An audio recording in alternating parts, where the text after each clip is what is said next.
Hello everyone, আসসালামু আলাইকুম। জানি আপনারা ভালো নেই, আমিও ভালো নেই।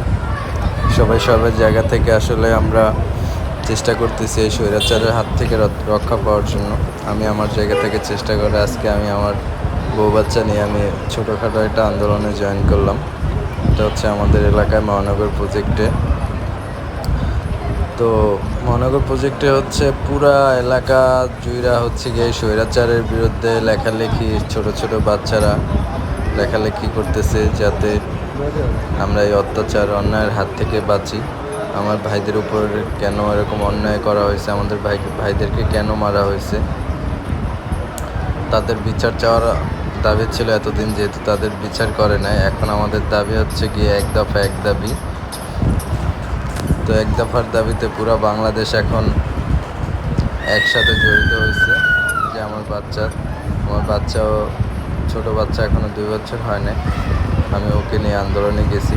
তো আপনারা সবাই সবার জায়গা থেকে যদি এই অন্যায় অবিচারের হাত থেকে বাঁচতে চান, তাহলে সবাই সবার জায়গা থেকে আসলে এগিয়ে আসুন। তাহলেই সব কিছু, এই দেশটা রক্ষা পাবে, সাধারণ মানুষ রক্ষা পাবে। স্টুডেন্টরা চেষ্টা করতেছে।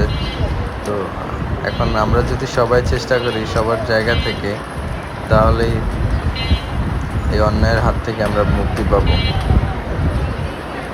তো আমাদের দাবি একটাই, এক দফা এক দাবি, শেখ হাসিনা কবে যাবি, এক দফা এক দাবি, শেখ হাসিনা কবে যাবি। সবাই এই স্লোগানে মেতে উঠছে।